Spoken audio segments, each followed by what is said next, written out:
담임 목회를 하다가 보면은 제일 어렵고 고민할 때는 매년 절기 설교를 어떻게 할 것인가.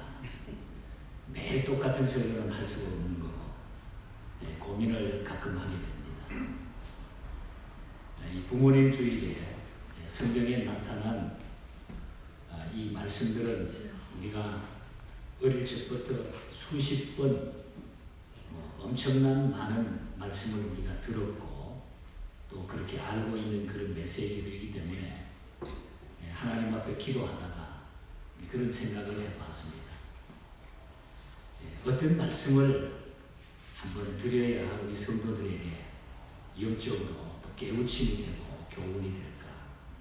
그래서 결국 기도하다가 하나님의 말씀으로 돌아가야 된다. 말씀으로 돌아가야 된다. 그래서 엉뚱한 이야기보다는 성경 구절을 그대로 얘기하면 그게 최고의 은혜다. 기도하면서 그런 생각이 와닿아서 오늘은 기독교의 효도관에 대한 오늘 많은 성경 구절이 제가 설교하는 가운데 아마 주어지게 될 것입니다.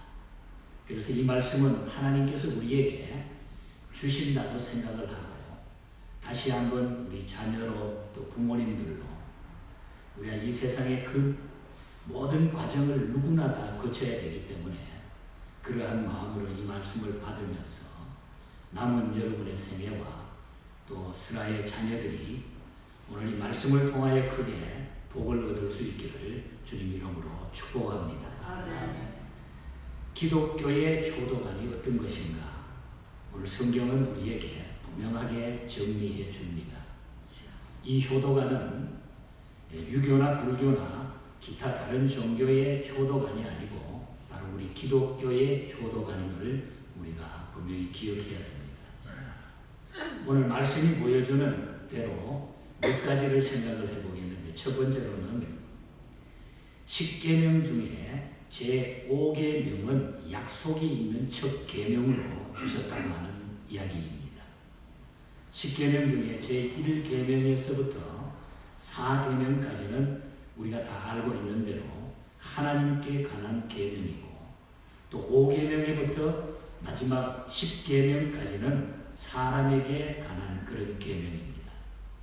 그런데 부모를 공경하라 제5계명은 사람에게 관한 계명들 가운데서 첫 번째로 나오는 계명이니까 사람에게 관한 계명들 가운데서 효도에 관한 계명을 제일 중요하게 보신다. 이렇게 말할 수가 있다는 것입니다. 동시에 효도하라고 하는 제5계명을 바울은 오늘 말씀에서 뭐라고 그랬냐면은 약속 있는 첫 계명이라 이렇게 말하고 있어요. 2절에 보면 약속이 있는 첫 계명이라.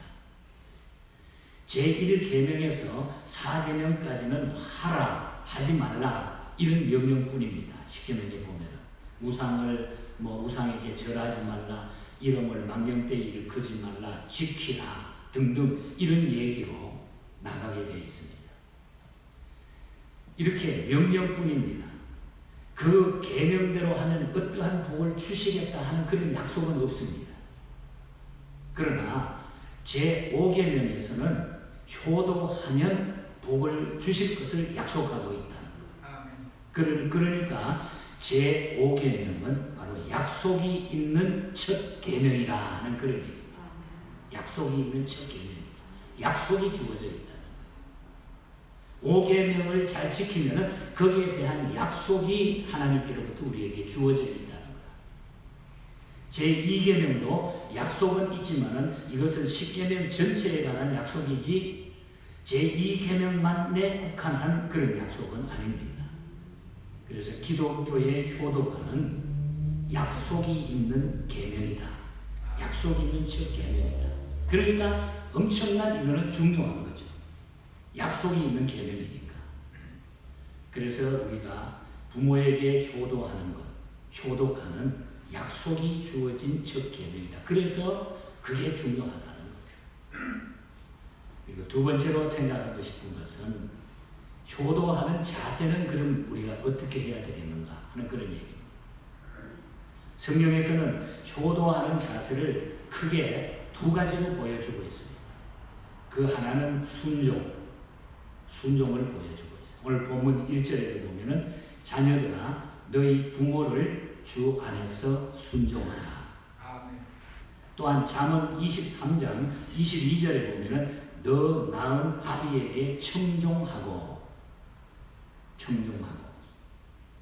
그러나 여기에 주 안에서 순종해야 한다. 주 안에서 순종해야 된다.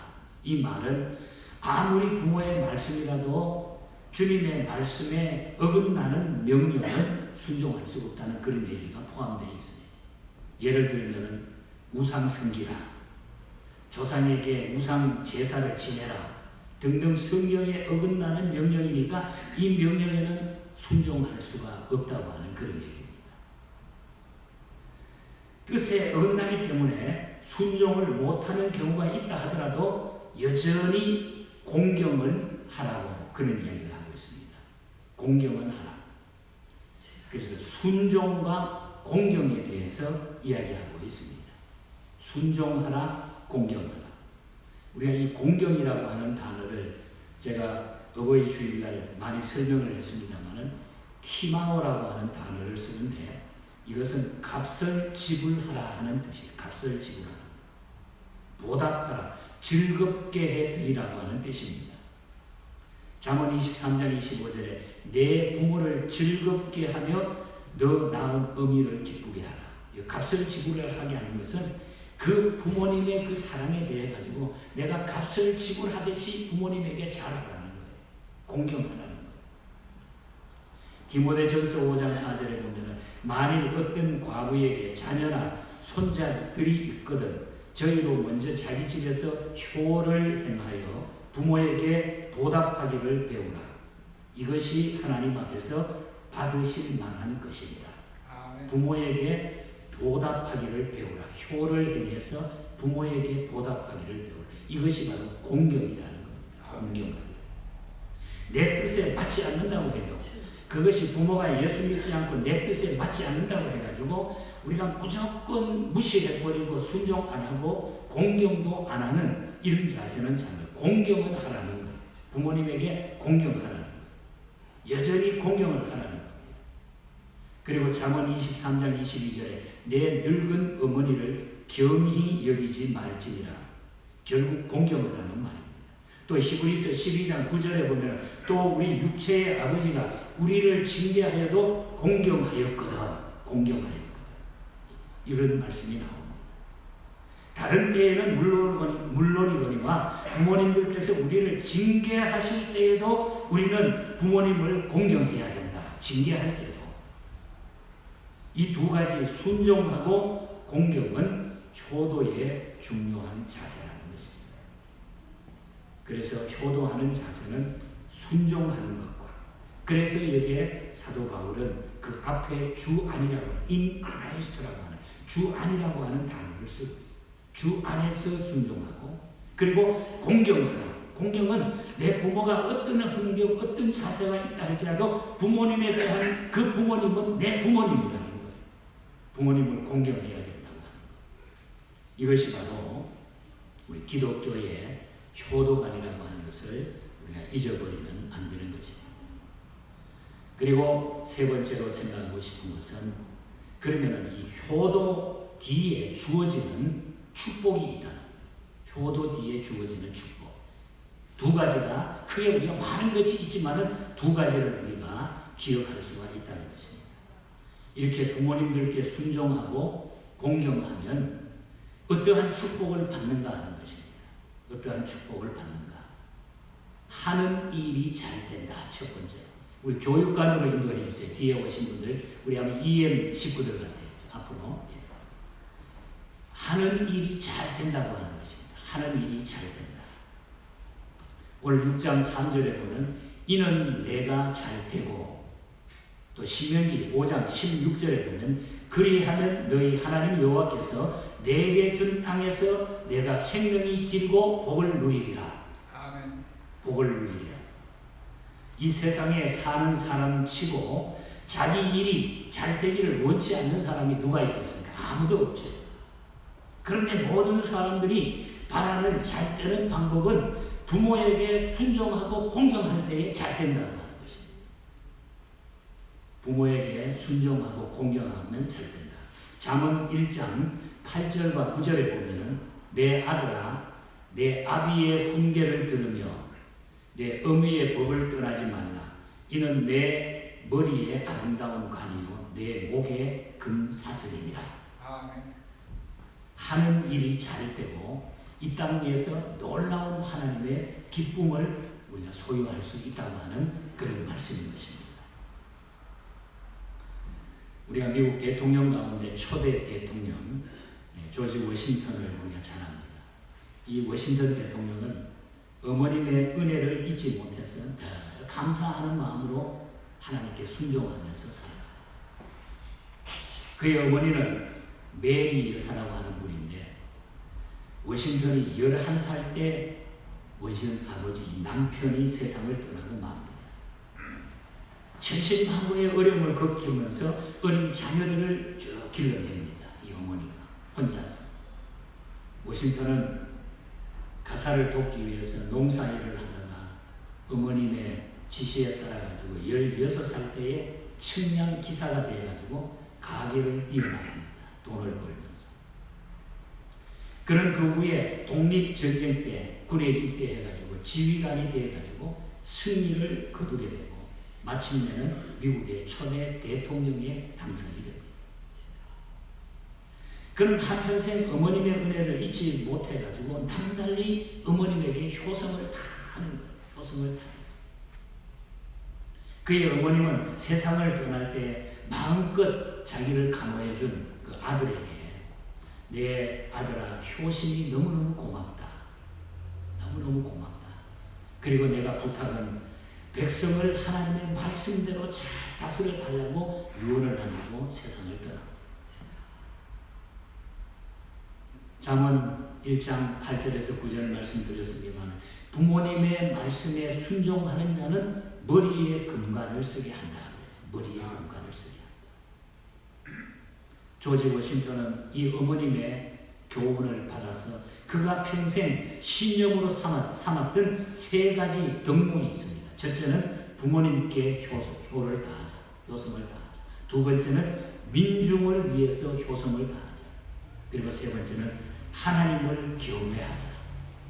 이 3가지가 그 일생의 모든 목표의 좌우명이 됐어요.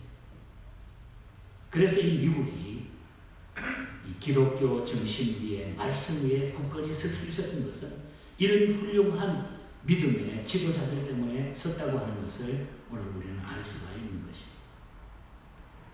하는 일이 잘 됩니다. 효도 뒤에 주어지는 일은 효도하게 되면 어떤 일이든지 하는 일이 잘 됩니다. 그리고 다른 하나는 장수한다고 했어요. 오늘 6장 3절에 땅에서 장수하리라. 그런데 이 2가지는 서로 밀접한 관계가 있습니다. 하는 일이 잘 되는 것과 장수하는 일. 아무리 잘 되어도 장수하지 못하면 그 잘됨이 소용이 없고 아무리 장수하여도 잘 되지 못한 채 장수하면 그건 고생입니다. 잘 될 뿐만 아니라 잘된 상태에서 장수까지 한다고 하였으니까 참된 축복이 아닐 수가 없다고 하는 것입니다.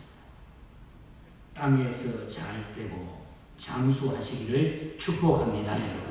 이것이 효도 후에 주어지는 하나님의 복이라. 하는 일이 잘 되고 장수하는 축복. 꼭 기억하시고 우리가 부모로서 자녀로서 또 다른 자식을 기르는 부모로서 우리는 하나님 앞에 이 사실을 분명히 명심하고 기독교의 효도관을 철저하게 우리 머릿속에 우리 삶 속에 적용해 나가야 될 줄 믿습니다. 이제 끝으로 4번째로는 효도 뒤에 주어지는 축복이 있지만 불효함으로 받는 3가지 화가 나타난다. 불효하면 어떻게 되느냐? 성경은 우리가 효도할 때는 받는 축복만 말하지 않고 우리가 불효했을 때 받는 화를 엄청나게 많이 이야기했어요. 성경에 보면 불효했을 때, 불효할 때 받는 화는 크게 우리가 3가지로 나누어서 말씀드릴 수 있는데 첫 번째로는 죽임을 당한다. 불효했을 때에 죽임을 당한다. 무서운 이야기예요. 출애굽기 21장 15절을 보면 자기 아비나 어미를 치는 자는 반드시 죽임이니라. 또 출애굽기 21장 17절을 보면 그 아비나 어미를 저주하는 자는 반드시 죽일지니라. 아버지나 어머니를 치는 자 또는 치지 않더라 하더라도 저주하는 자까지 뭐라고 해요? 성경은 다 죽이라고 했어요. 와, 다 죽이라. 예외나 가치가 있을 수가 없다는 것입니다.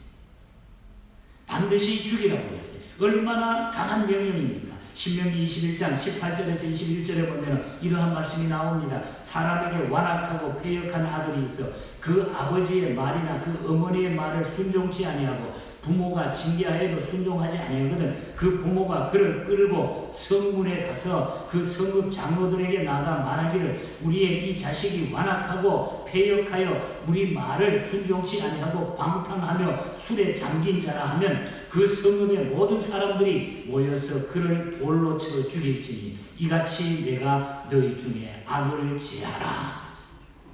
무서운 얘기를 하죠. 그리하면 온 이스라엘 백성들이 듣고 그것 때문에 두려워하게 될 것이다. 역시 이 말씀도 보면 죽음이라. 불효하는 자에게 죽음이라고 하는 것. 불효하는 자는 육신의 부모만이 아니라 우리가 이 세상을 살아가면서 상식적인 그런 삶 가운데서 우리가 잘못되게 사는 것은 결국 우리가 죽임을 당하게 된다. 그리고 두 번째 화는 자기의 아버지나 어미를 저주하는 자는 그 등불이 유암 중에 꺼짐을 당하리라. 등불이 켜있는데 바람이 불어서 꺼져버리는 것처럼 모든 것들이 해도 안 되는 거예요. 조금 올라오다가 바람만 불면 꺼지는 거예요. 조금만 일이 벌어지면 그것이 없어지니 타버리고 꺼져버리고 시들어버린다고 하는 거예요. 이것은 효도함으로 받는 축복인 잘 되는 일에 반대가 되는 그런 얘기입니다. 효도하면 잘 되지만은 불효하면은 잘 되지 못하는 일밖에 계속 안 되는 일만 생기게 되어 있다는 거죠. 안 되는 일만. 여러분, 그래서 우리는 어떠하든지 하나님 앞에 살아가면서 주어진 부모에게 효도하고 순종하고 그 다음에 우리는 공경하는 이 마음, 우리 어른들에게도 우리 주변의 사람에게도 이것이 기본적으로 우리의 마음속에 자리 잡고 있을 때 우리는 하나님 앞에 부끄럽지 않는 삶을 살게 됩니다. 이 은혜와 복을 여러분이 꼭 누리시기를 축복합니다. 그리고 세 번째 화는 객사하게 된다. 처음에 죽임을 당한다 그랬습니다만 객사하게 된다. 이거는 너무 비참하게 죽는다는 거예요. 잠언 30장 17절을 보면 아비를 조롱하며 어미를 순종하기 싫어하는 자의 눈은 골짜기에 까마귀에게 쪼이고 독수리 새끼에게 먹히리라. 우리 눈이 왜 까마귀에게 쪼이고 독수리에게 먹히게 되는가? 객사하기 때문에. 갑자기 산골짜기에서 갑자기 어디 길거리에서 객사하니까 그렇게 와서 짐승이 쪼아먹는다는 거죠. 그러니 불효하는 자는 죽을 때에도 뭐라고 제대로 죽지 못하고 밖에 나가다가 거리에서 객사하게 된다. 제 얘기가 아니고 우리 하나님의 메시지입니다. 얼마나 끔찍한 일입니까? 이것이 부모에게 불효하는 자가 받는 화라고 하는 것입니다. 자, 이제 우리 모두는 성경대로 부모에게 효도하며 성경이 약속한 복을 받을지언정 불효하다가 성경이 언급한 화를 받는 자가 되어서는 안 될 줄 믿습니다. 결론적으로 말씀을 드리면 효도의 방법은 그럼 어떻게 우리가 하는 것이 가장 아름다운 효도일까? 부모님을 평안케 해드리는 것이 효도예요. 평안하게 해드리는 것이. 그리고 생전에 효도해야 돼요. 아마 여기 앉아 계시는 분 저를 위시해서 부모님들이 이미 세상 떠난 분들이 반 이상이잖아요. 돌아보면 참 후회가 되는 일이 많아요. 살아 생전에 왜 그렇게 못해드렸을까? 그런 생각을 하면서 부모된 내가 자식들이 잘 효도할 수 있도록, 자식들이 바른 길을 걸어갈 수 있도록 그걸 우리가 가르치고 남은 생에 우리가 느끼면서 살아야 된다. 그리고 불신 부모는 전도하는 것이 참 효도예요. 예수 믿지 않는 부모, 복음 그 예수 믿게 전도하는 것이 제일 큰 효도가 돼요. 그 영혼이 지옥 가는데 그 영혼을 구원하는 것이 우리에게는 가장 귀한 부모에게 효도하는 방법인 것입니다. 내 부모를 주 안에서 순종하라. 이것은 모든 도덕의 기초가 된다는 거예요. 또 모든 도덕의 기초. 옛말에 충신은 효자의 가문에서 구하라. 그런 말도 있습니다. 우리가 효도할 때에 우리는 모든 것들이 우리의 삶 가운데 아름답게 이루어진다는 것입니다. 이제 끝으로 우리 부모의 존재에 대해서, 우리 어머니의 존재, 아버지의 존재. 자, 우리가 부모로서 마지막에 우리가 해야 될 그 일 몇 가지만 말씀드리고 오늘 설교를 마치려고 합니다. 연산군이 그렇게 포악했던 것은 그에게 어머니가 없었기 때문이었다. 포악한 연산. 어머니의 역할이 그만큼 중요했다. 나폴레옹은 지난주에도 말씀드렸습니다만 자식의 운명은 언제나 그 어머니가 만든다고 했습니다. 그래서 그가 강조한 말이 프랑스 여인들이 훌륭한 어머니가 되도록 하라. 훌륭한 어머니가 되도록 하라. 서양 격언에 보면은 한 사람의 훌륭한 어머니는 100사람의 교사보다 낫다. 어머니가 최고의 교사라는 거죠. 네로의 어머니는 성품이 그렇게 거칠고 포악했다고 합니다. 그래서 네로가 역사상 가장 포악한 군주가 되었습니다. 히틀러는 이 세상에서 가장 경멸하는 사람이 둘이 있었다고 해요.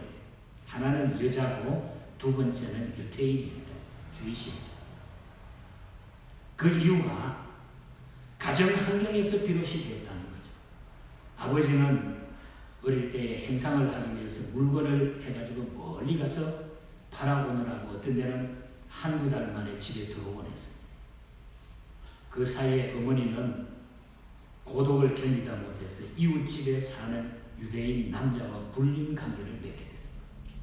그래서 히틀러는 어려서부터 이 같은 광경을 보고 자랐고 어머니에게 제발 어머니 그러지 말라고 이렇게 이야기해 보았지만 그 어머니는 돌아서지 않고 계속 그 생활을 정리하지 못했습니다.